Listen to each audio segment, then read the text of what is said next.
So I've been watching the live stream for YCS Rally, and I've only been able to tune into a little bit of it. I've been dealing with having a newborn, and today especially, we were up pretty late last night with the baby, so today has sort of been sit around and do whatever, try and get some laundry done and stuff like that. But in between all of that, I've tuned into a couple of the feature matches and followed a few people's runs on Twitter. But what I really want to talk about is one of the rounds that I was able to tune into, which I believe was round 3, was a stun runic player playing against a branded voiceless voice player. So the stun player was able to pretty decisively take that match 2-0.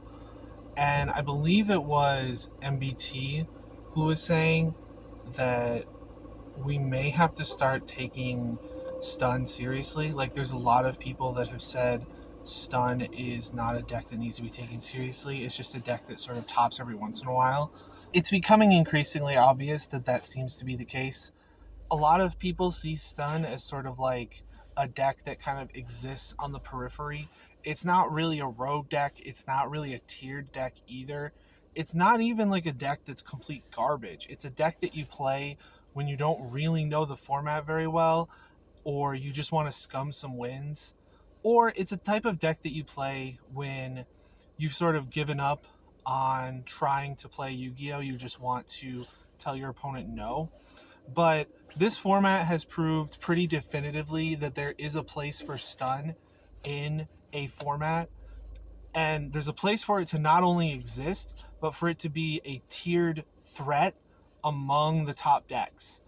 It's becoming abundantly clear that we have to start taking these decks more seriously. It's not just in the TCG either. You've probably seen some people doing pretty well with stun and Master Duel as well, but that's sort of its own thing. I kind of want to talk more about the TCG. Specifically, I want to talk about the fact that a lot of people see stun as a big problem. There's a lot of arguments that are made that stun is the type of deck that tells your opponent no, but then there's also a contingency of people that say that it's not worse than sort of the heavy combo meta decks that also tell your opponent no.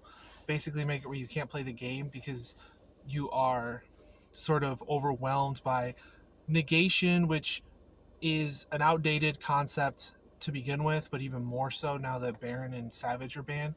But even if you're ignoring the people that say that it's like a million negate end board, even the end boards that just end on a lot of varied interaction that make it difficult for you to play the game or contain a lot of hand traps because they were able to convert a lot of their cards into further card advantage in addition to board presence.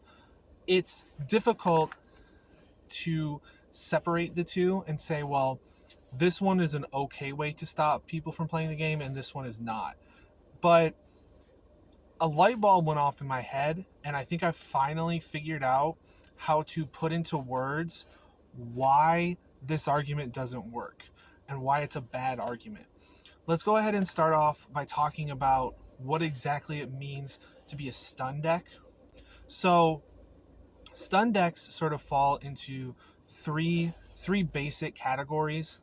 The first is a deck that aims to sort of floodgate your opponent out of the game.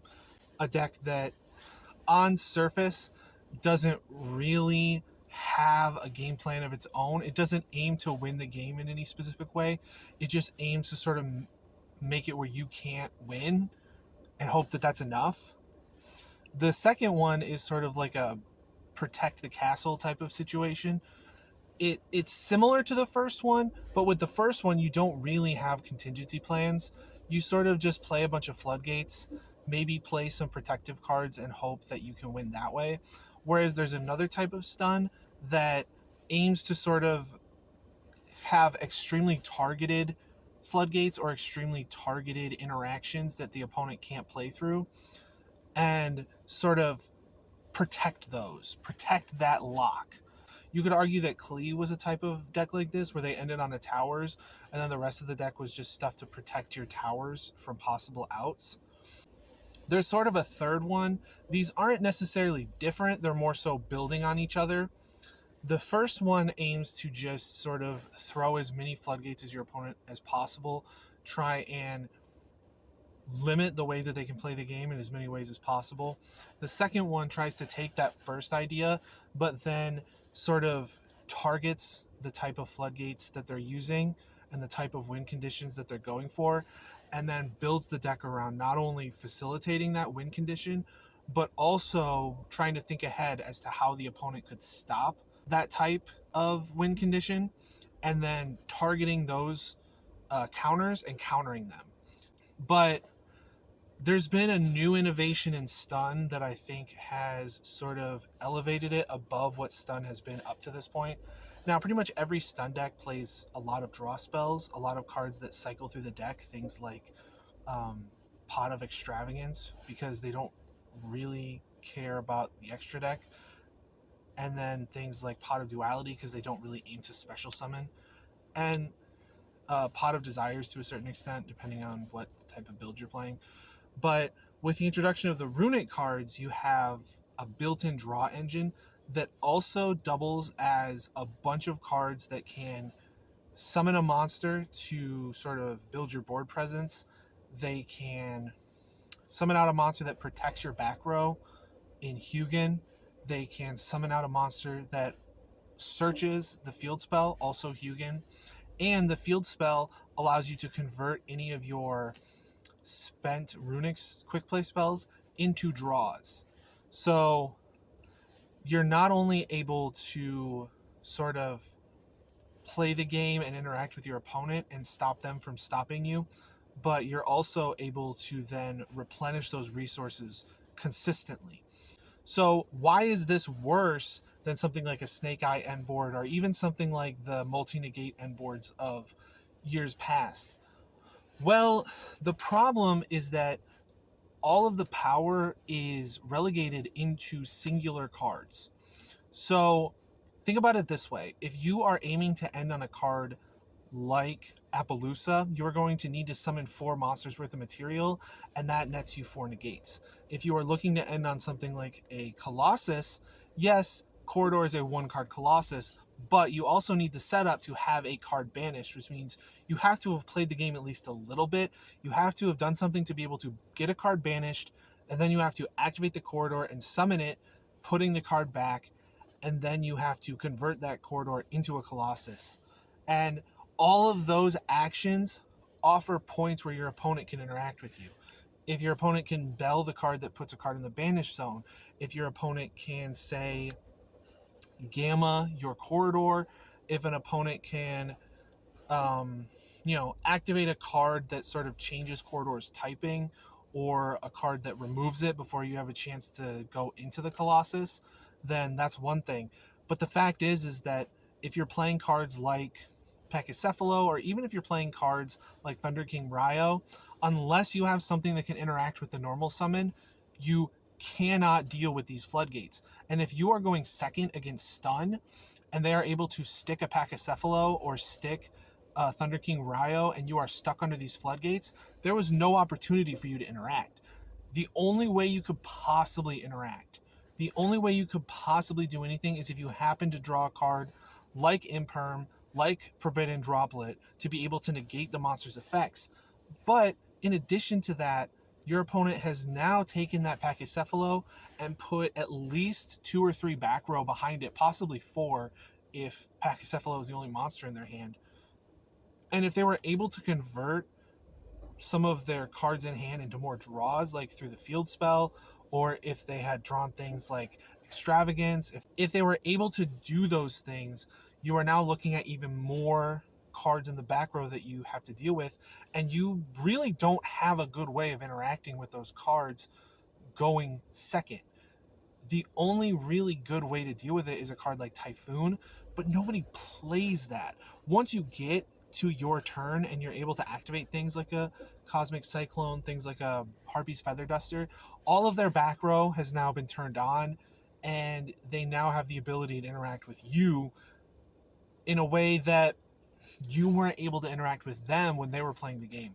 If they were playing a deck like Snake Eye and they were trying to go for the bigger lines, and you had cards like Ash, you had cards like Nibiru, or even you had cards like Bell, you had cards like DD Crow. These are cards that allow you to sort of, in a lot of cases, go 1-for-1 with your opponent and stop different points of their combo so that maybe they don't end on as strong of a board, or maybe they can't end on a board at all. Maybe you know the matchup so well that you know the exact right time to Nibiru to reduce their resources, and you know the exact right time to activate something like a DD Crow to cut them off of things like Promethean Princess. You drew the Cosmic Cyclone for the field spell to wipe their board. You had all of the necessary pieces to stop them. And in those instances, you have a much better chance of winning the game because you were given the opportunity to interact turn 0. Against a stun deck, they're able to end on a similar number of interactions plus a floodgate that you probably don't have any way of dealing with except with your normal summon, but you had 0 opportunity to cut them off of any resources. The only time you have any sort of chance to interact with them is if they go for one of the high risk, high reward plays, something like an Extravagance that you can Ash, something like a Hugin that allows you to sort of cut them off with an Imperm, with an Ash, something like that. But for the most part, if your opponent draws Pachycephalo plus 4 trap cards and they normal summon the Pachycephalo and set 4, or even if they're runic spells, even if they only set 2, like if one of them happens to be removal for your normal summon, then you're probably out unless you opened Imperm. And in those cases, a deck like Stun becomes a huge problem.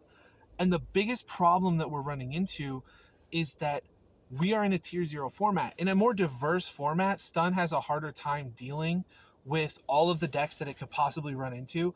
But because we're in a tier 0 format, it's pretty easy to target a lot of your floodgates, a lot of your cards that you use to protect the castle. You can target those specifically for the matchup that you know is going to give you the most trouble, which is the matchup that you're going to run into the most, i.e. Snake Eye. So you can play a lot of cards that hit that matchup really hard, and maybe you run into some rogue along the way or some tier 2 decks that don't get hit as hard by a lot of the cards that you teched for, but those decks are now stuck in the same position I was already talking about, where if they lose the die roll to you, all you have to do is stick a Pachycephalo, set a couple cards, and they really don't have a convincing way to interact with you on your turn to cut you off of resources. All of your resources are, you get what you see, right? So there's no card activations that allow them to do something like an Ash. There's no chances for them to convert cards in their hand into cutting you off of stuff. So in that way, Stun is a massive problem, especially in the current format. And it seems like Konami hasn't done anything to curb that deck. And as a result, because Snake Eye was hit on the most recent ban list, it wasn't directly, but they were hit, and several other decks were hit. Because those decks were hit and Stun was not, Stun's position is now even better than it was before the ban list. So I wouldn't be surprised if Stun ends up seeing multiple top cut slots at this tournament. I wouldn't be surprised if it won the tournament. That would not surprise me in the slightest. I'm just throwing it out there. If you guys think that I'm crazy, you can let me know down in the comments. And don't forget to hit the subscribe button. If you like these types of discussion videos, let me know. And I'll see you guys in the next one.